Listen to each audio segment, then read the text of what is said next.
Livingston. Yes. Welcome back to A Celtic State of Mind. I'm Paul John Dykes. And this afternoon, I'm delighted to be joined by Chris McAway and Sean Connolly. We're here to talk about Aberdeen 0, Celtic 2. I want to come to you first of all. What was your overall thoughts about the performance, Sean? Yeah, it was okay. It was good. It's probably better than okay. We did well. We kind of grew into the game. Obviously, it was a physical game from the start. Aberdeen came in physical. 3 fouls in the first 5 minutes, and we stood up to it and we responded, and we gave that back. And yeah, I thought McGregor and Forrest were probably the two best players on the pitch. Feel free to disagree.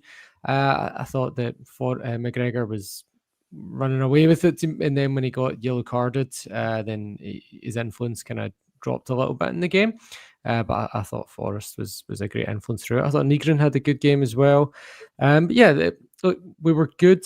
And Aberdeen, I think they had one shot on target the entire game, and that was the controversial one that may have been pulled back if it had gone in. And yeah, I mean, Aberdeen are just pretty turgid at the moment. They went with the same tactics that beat us in the cup final, and it didn't work for them today. And we just had that quality. The 2 goals we scored were good quality goals, and we didn't really have too many other glaring chances. There was a few half chances here and there, but there's this thing now where teams in Scotland just when we go 1-0 up, they don't change at all.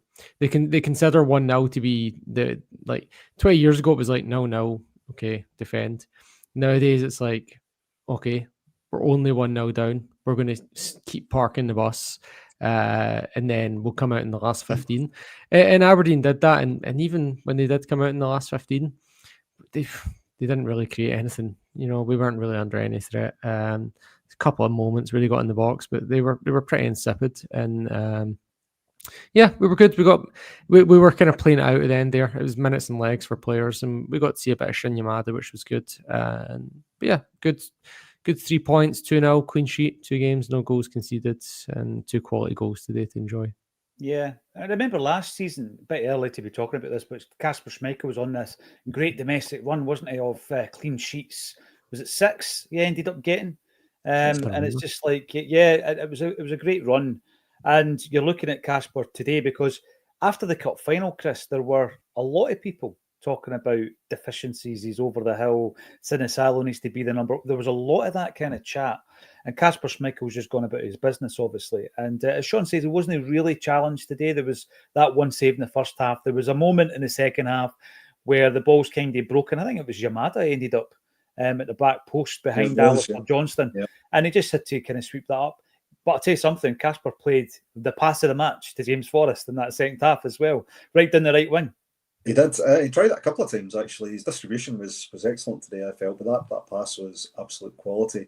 But yeah, I mean, look, at the end of the day, keepers are going to be judged on moments largely, and unfortunately, a lot of us remember the not so good moments as opposed to the bread and butter moments that they have so many of. And I think Kasper's an absolute quality goalkeeper. I think he showed it today again, and I think he is a goalkeeper that fits our system. We've spoken already about players who maybe are struggling in the system. Kasper fits our system perfectly. His distribution is excellent, and he's a real key aspect of how we can transition from defence into attack. So yeah, you want to have that in your team, and for me, he's absolutely the best at it at the club at the moment. Right, we're going to be looking through some of the individual performances, obviously focusing on the goals as well. Before I do that, let's get some comments from you guys. You're watching on YouTube, Twitch, Facebook, LinkedIn, X, Instagram. I think that's all the platforms. CM67 later on, you'll be listening on all the audio platforms all over the world as well. Thanks for supporting the channel. Happy days, good win. Played well, well played. RIMR. I noticed that Scales' passing range is better than Trusty's. Trusty appears to be limited in that respect. This was something that was discussed on Friday with Alan. I thought that was a bit of a poor performance in terms of passing for Scales today, actually. There was occasions where he just gave the ball away, Chris, particularly when we were in the attack. But I'm looking at that in terms of a dilemma for Brendan Rodgers, who plays alongside Carter Vickers. Thought Scales was excellent last week against St Mirren. Didn't have a bad game today, but his passing was all over the place. Trusty, I've still got this thought, Sean, and it's not down to his transfer fee, that Trusty can play his way back into this team. I don't think he's had a particularly bad performance throughout the pre-season, and obviously he's not started the first couple of games.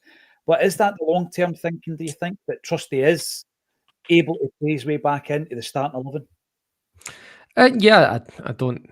Yeah, I agree with you. I don't think he's out of the team by any means. He could be back in for a run of games at any moment. It's not, but it's keeping pressure on the guys in front of him to hold the jerseys. And if you have a bad game, you're out. Like Yang last week has a bad game, he's out. And we've only got 3 wingers in the whole squad.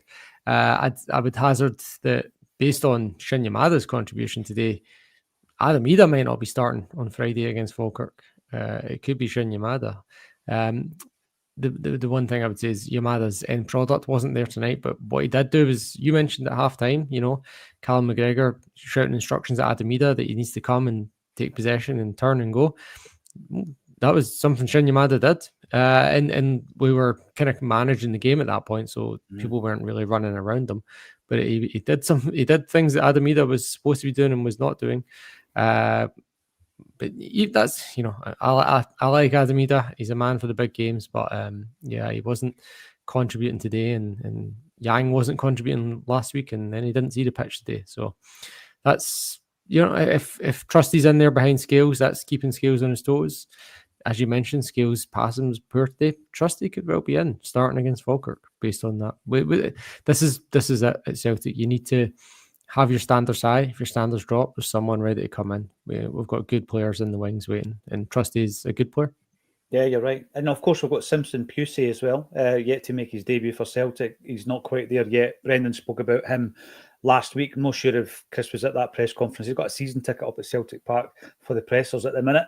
But Chris, another thing I would say there about the Scales and Trusty dynamic is what's become clear in the first 2 games at the moment is that your backup left back is Liam Scales. So in effect, you're resting KT when you can. He's been taken off in both games.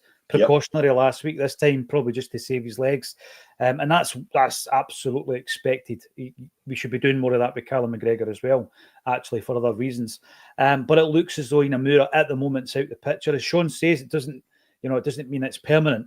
But the backup left back right now is Liam Scales, and this for me is an issue because last season we had Greg Taylor, first choice, running out of contract. It was unsure as to whether or not he would stay because Brendan always said that he wanted to keep a hold of him. We bring in 2 loanees throughout the season, Alex Baye, Jeffrey Schlupp.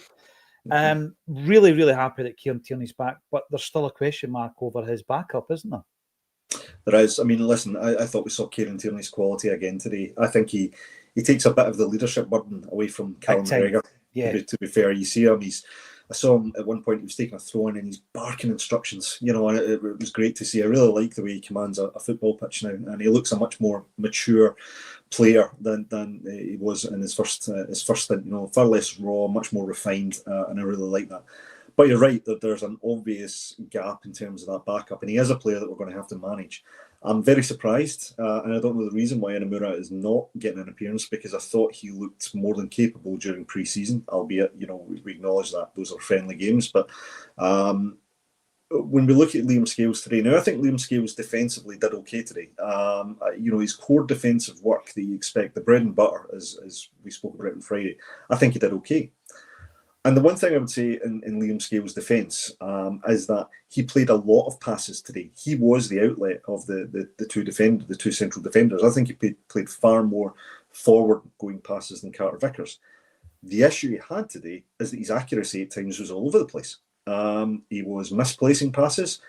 He was passing to players who had, opponents closing them down. I thought he wasn't reading the game well enough. There was a couple of occasions where I think both Hatate and Callum McGregor passed the ball back to Scales, and Scales immediately gave him back, even though they had two opposition players charging them down. I thought you're not reading the game. Why are you putting them under more pressure? So there's an issue there with that side of Liam Scales' game. The willingness to play the passes, yes, he's good at it and he does do it quickly, but the accuracy is not quite there based on today's evidence. The problem then you've got is if he goes into the left back position to back up Kieran Tierney, there's a higher expectancy that you're going to play with the ball at your feet and you're going to play, passes. And if that's the weaker part of his game, then you're putting him in a position where he's not at his strongest. So, yeah, we need reinforcements at left back, and if it's not Inamura in the manager's eyes, then I would say we need to recruit someone, because I don't see that as being a strong position for Liam Scales. Like I say, I think he did enough defensively today, so I'm not too concerned whether it's him or Trusty that plays. But for goodness sakes, when you're not under pressure, you've got to make those simple short passes work. And today there was just so many times where we lost possession, and on a couple of occasions we lost possession in dangerous areas where I think if it had been a better team going forward than Aberdeen, we could have been punished. We could have been, Chris. I think the frustration comes in when people were saying last week, GSP, Simpson Pusey, 7th signing. Right, that's all fair and well, but if Celtic fans were to look at the team that we had last season, and we've lost, let's look at the end of the season, so forget Kyogo for a moment, even though he's not really been replaced, but we've lost Kuhn and we've lost Taylor. And you think, right, do you think there was 7 positions or backup positions in that team that we needed to replace?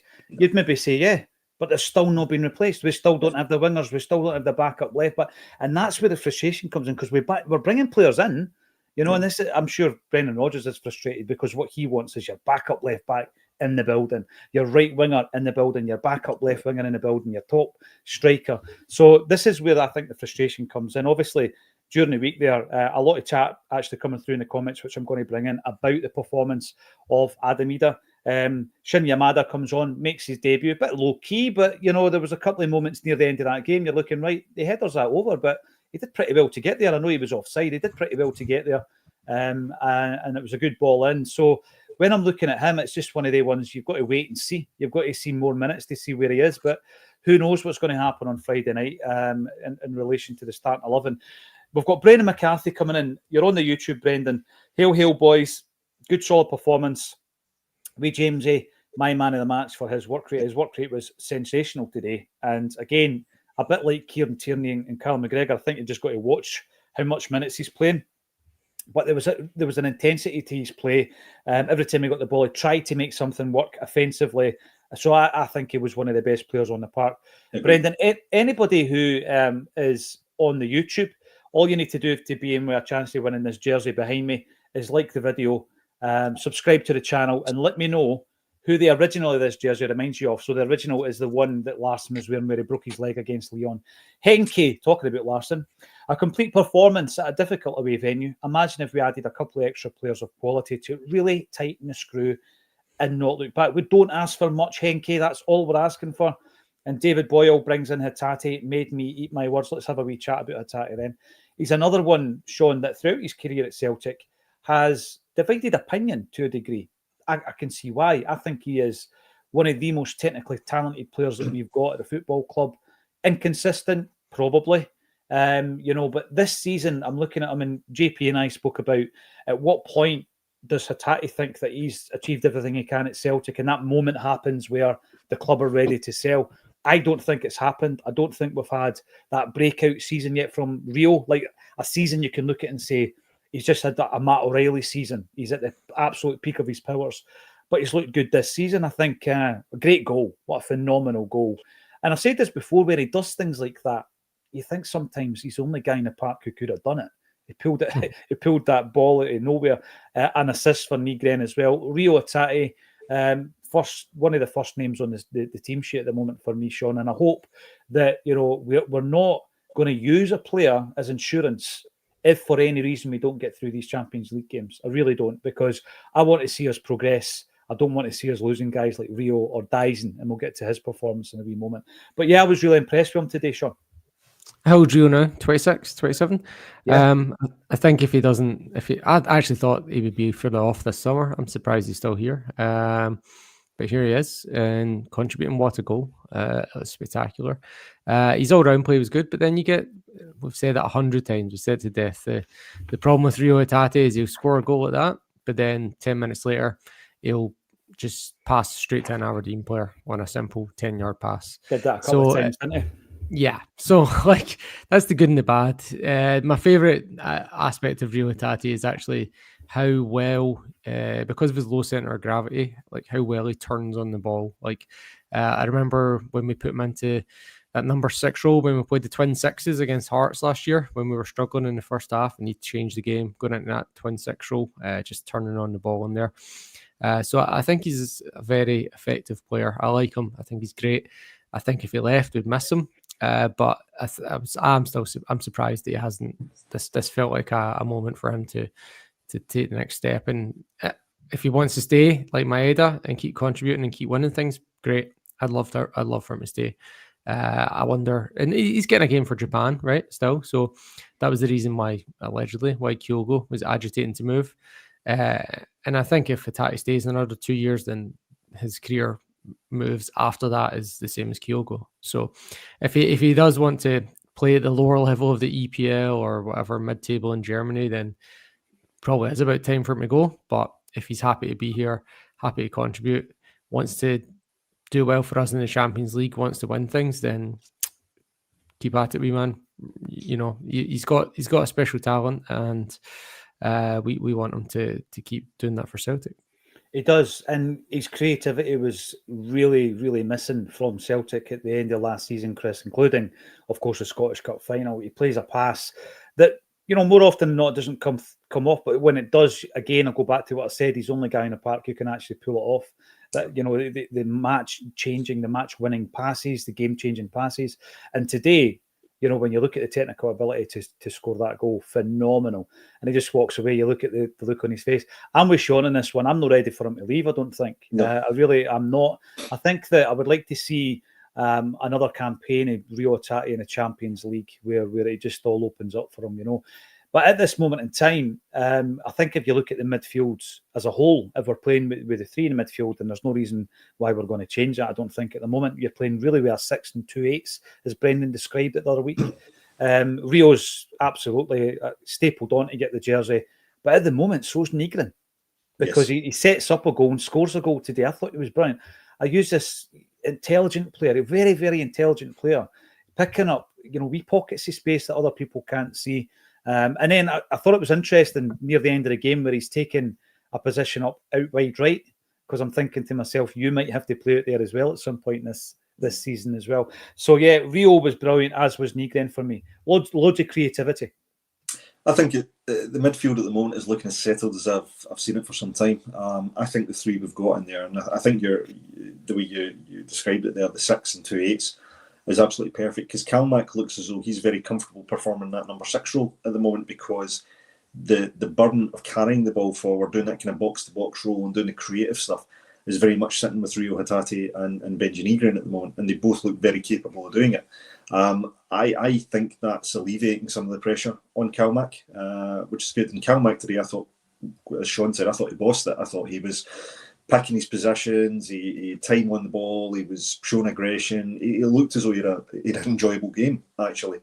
Nygren, I think we've spoken about it so many times, the intelligence, but the use of the ball. You know, he very rarely wastes possession. I really like that. You know, he's and it's not by playing risk-free. You know, he is always moving forward. And again, I think that's something we were crying out for last season. Someone who's got that kind of direct element. And he looks as though he's building up a nice little relationship with players like Alistair Johnson as well. You know, there are moments where, you know, you're seeing this kind of triangle. You're seeing him, you saw Forrest, you see Johnson, and they were kind of all swapping and interchanging as to who's going to overlap, who's going to get to the byline, who's going to cut inside. And I love the fact he makes himself very, very, very available, you know, for the passes.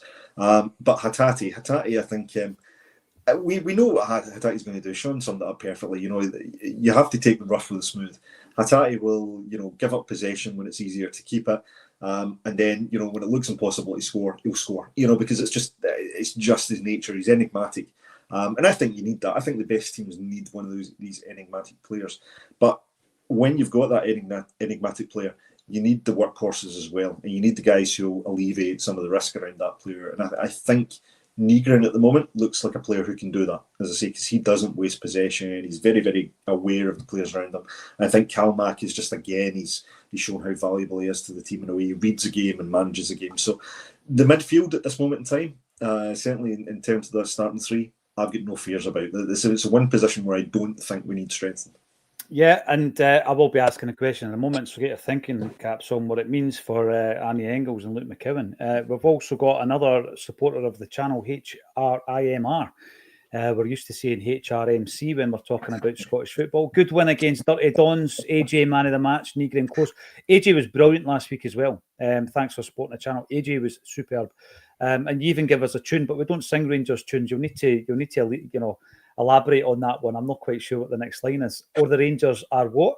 And then we've got Carlo, massive 3 points. Celtic in total control. Rio, superb. Yeah, total control, you're right, Carlo, but the importance of that Rio goal, to get the second on the board, it was incredible. It was described by Chris Sutton as a ripper, and it certainly was one of those. William O'Toole, the Hoops, just did a great job on that shower.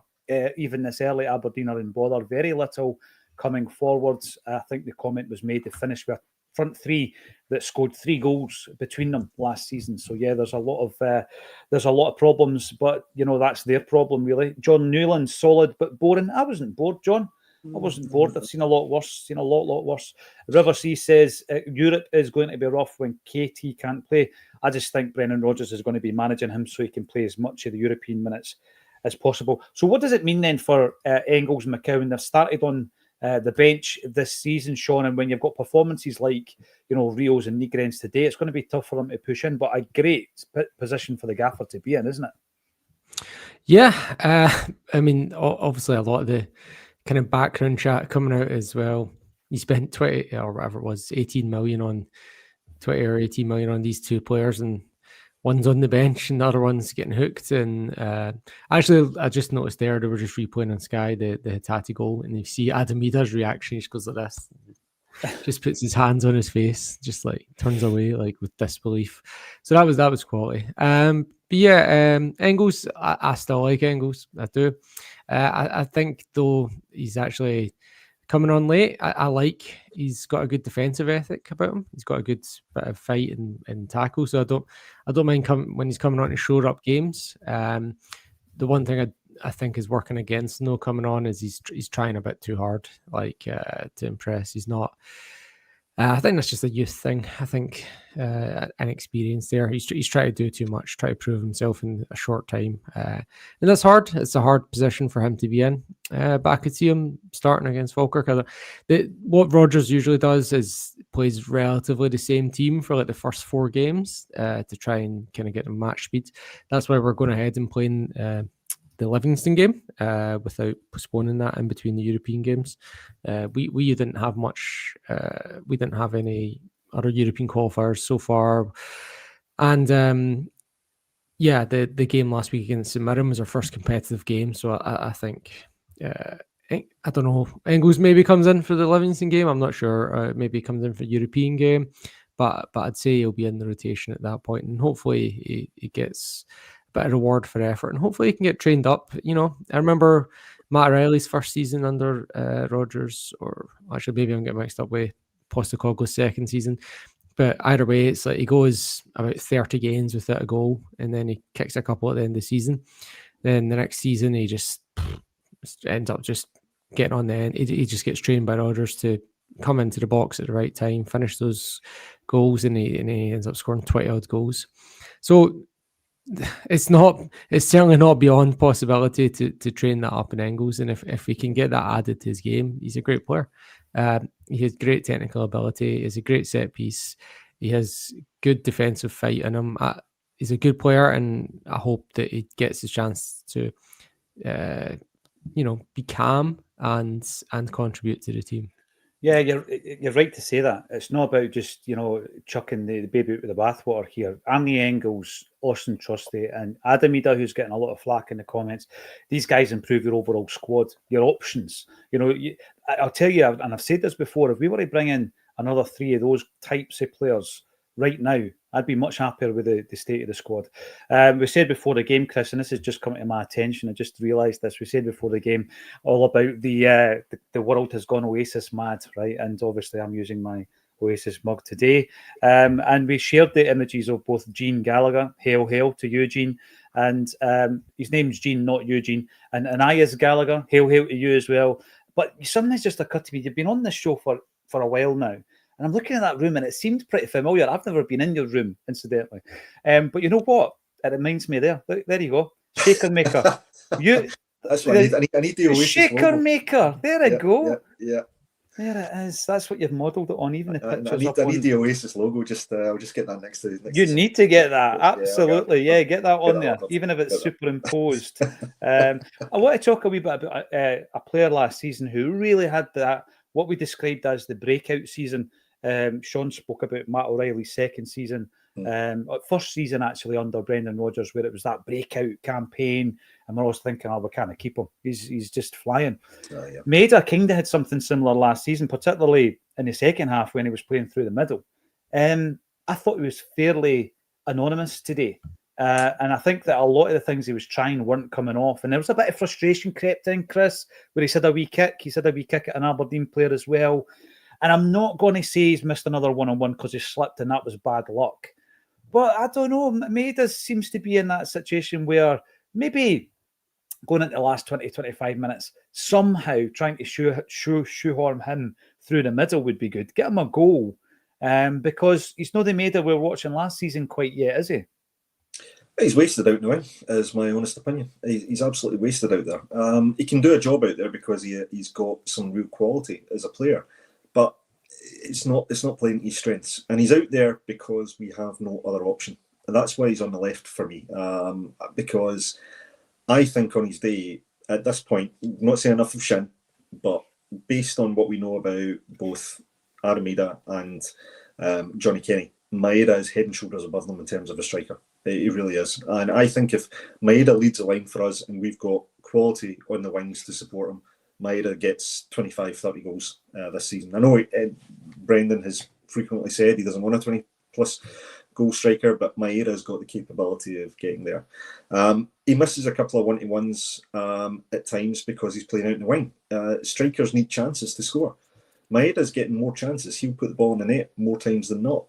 He'll probably still miss the odd one-on-one, but he'll bang them in. He's a tremendous player, and we are. Because we haven't got our recruitment sorted in terms of getting appropriate wingers in, we've got a quality winger in Jota who's unfortunately injured. Maeda's having to play out there on the left, and it's stifling his effectiveness for me. And I think today was a clear example. I also think he's still trying to get used to playing alongside Kieran Tierney, obviously a very different player to Greg Taylor, who he played a lot of games in front of and alongside last season. That'll come over time, but I just think we'll never ever see the best of Daizen Maeda while he's on the wing. You know, something after Friday, Sean, we were on a show on Friday, and Colin Watt was keeping an eye on the emerging news. I was too busy looking at our own comment section here, and he told us the story about Johnny Kenny getting the new deal, right? And after the show and reflecting on that, I kind of thought it said actually more about the future of Adam Maeda. Because we're talking about three strikers. Brendan Rodgers has constantly gone on about wanting to have three strikers to work with, right? And I don't to this day think that he does regard Maeda as a striker. I mean, we know that he's playing out there as a necessity right now. We need to play him out on the left, right?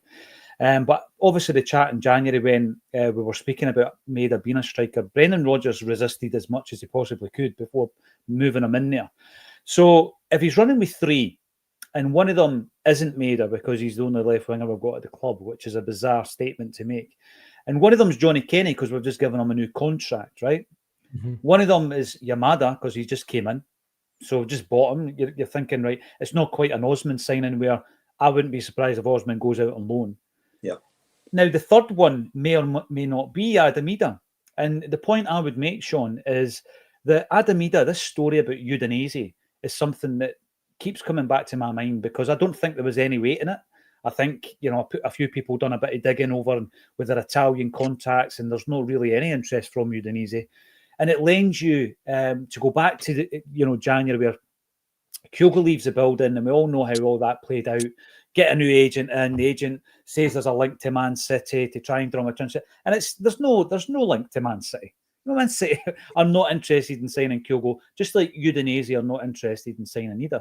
But it seems to me as though maybe the agent was trying to get a bit of interest because there was interest in either back in January 24. So when I'm looking at the Kenny contract, that's only for me one part of the bigger picture. Would you look at it like that, or am I looking too much into this here? Oh, I think the Kenny contract is so he can go out on loan. I don't think he's here in September, to be honest. I think he's off to, Oh, I don't know. English Championship, I'm not sure. Somewhere decent anyway, not like down to Ayr United, anything like that. So you're saying to the player, Sean, you're saying to the player, I'm putting you out on loan, but not to run down your contract. You're coming back exactly. after the loan. They did the same thing with Odin Thiago Home. They extended his contract before they sent him off to LA. So I think that's what's happening. And look, he either comes back and he becomes a first team contributor, or he comes back and he's got a sell-on value that he's accrued from being away and doing well on loan. I hope Odin Thiago Home comes back and contributes. I hope Johnny Kenny comes back and contribute. But yeah, it's good. I think these players are talent, and we just need to get out them, you know.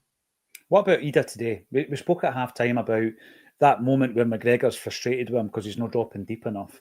And he does cut a bit of a frustrated figure, a bit of an isolated figure at times as well, Sean. Do you think there is a possibility in this transfer window that we move Ida on and bring in someone else? Potentially, but he's such a talented player. I think he needs to see a sports psychologist. I really do.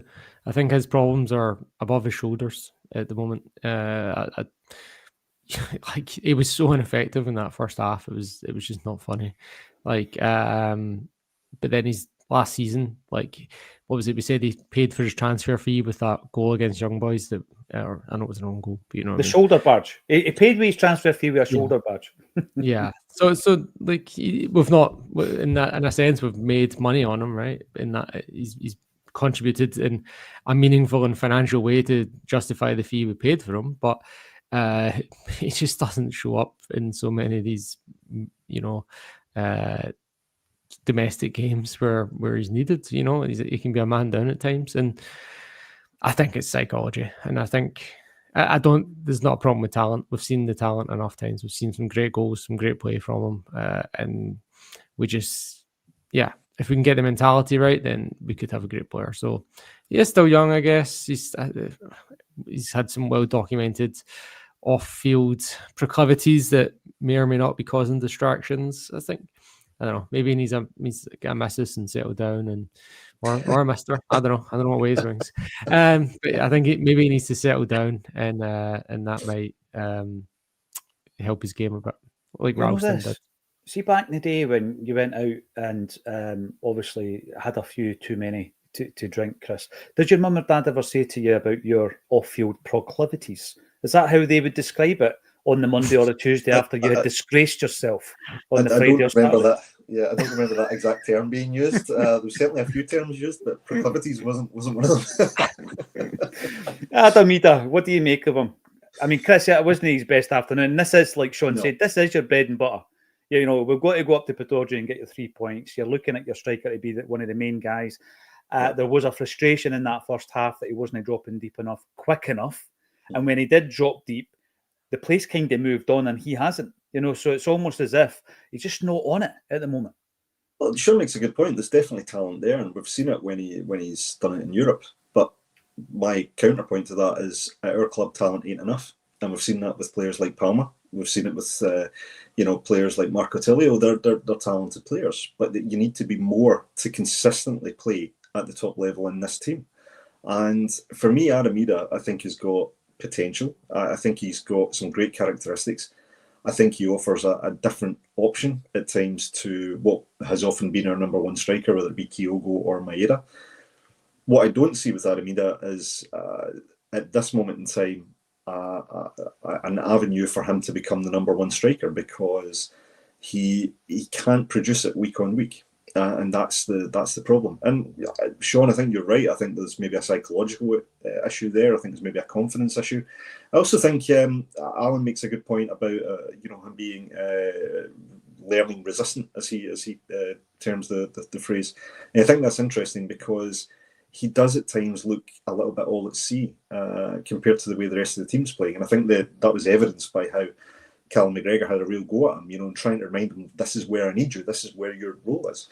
And the short cameo we saw of Shinya Maeda, and it's far too early to make any judgment, positive or negative, on Shinya Maeda, but there was elements I quite liked about what he did. And, he came deep, and he seemed to understand the role better than what Adam Maeda did throughout that match. And there's this issue that Adam Maeda will probably, make an appearance in Champions League, fingers crossed we get there. And he'll make an appearance, he'll probably score a really valuable goal. but you've got to do it domestically, and you've got to do it against, teams of different stature. You have to do it week on week. That's what the best Celtic strikers have done. They've scored 4 goals against Hearts and scored 4 goals against St Johnstone, and 3 goals here and 3 goals there.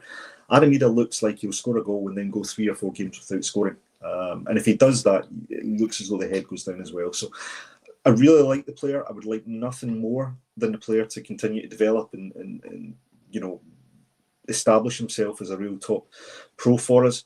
But at the moment, for me, I think there are better options both within the team and potentially that we need to recruit that could play in that role. Maeda, for me, is firmly established as a second or third choice at this moment in time. It'll be interesting to see if he's still here come the 2nd of September. Pete, so pleased to win. Rogers, right not to play Maeda last week. Boy, very rusty. Maeda missed 5 one-on-ones. Okay, I'm not going to give him a hard time for the one today, Pete, but he's missed a few.